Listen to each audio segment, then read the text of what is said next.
గుట్కా రాజా ఎవరి కళ్ళైనా పట్టుకోరోయ్, అరెస్ట్ కాకు, జైలుకు మాత్రం వెళ్ళకరోయ్. ఏందో డైమండ్ నా పొచ్చులో నీతులు చెప్తున్నా, నాకన్నా ముందే నిన్నే బొక్కలేస్తారు. నేను సిగ్గు లేకుండా వెళ్లి బాబు గారి కాళ్ళ మీద పడతా. ఒక్కసారి అరెస్ట్ అయ్యి 30 రోజులు జైల్లో ఉంటే వాళ్ళు రాజకీయాలకి అనర్హులంట గుట్కా. మరి మన తొక్కులక్క 16 నెలలు చెప్పకూడదు అన్నాడుగా, సీఎం అవలేదే ఏంది, నాకు గుండెలో సో చెప్తాదే. ఒరే పాన్ పరగు, కేంద్రం కొత్త బిల్లు తెస్తుందంట. ఆ బిల్లు ప్రకారం కనీసం 5 ఏళ్లు శిక్ష పడే కేసుల్లో వరుసగా 30 రోజులు జైల్లో ఉంటే వాళ్ళ రాజకీయ భవిష్యత్తు ఇక కుప్పతోటే. చేసే నా బొచ్చులో బిల్లు నేను సత్తే ఒప్పుకోను, ఆమరణ నిరాహార దీక్ష చేసాను, ఆపుతాను. ముందు నీ గుండె నొప్పి డ్రామా బయటపడకుండా చూసుకోరా. నేను ఆ 420 గాడికి 151 నుండి 11కు పడిపోయినప్పుడే చెప్పా, పార్టీ వద్దు బొక్క వద్దు మూసేయమని. ఈయన సత్యాగా సవడదద్దమ్మా. ఇప్పుడు కేంద్రం వాళ్ళు ఆ కేసులు తిరగతోడే పనిలో ఉన్నారు.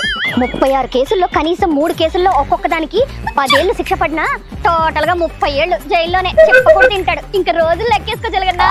All the best. మీ దుంపలు మీరెక్కడ తయారయ్యారా బాబు?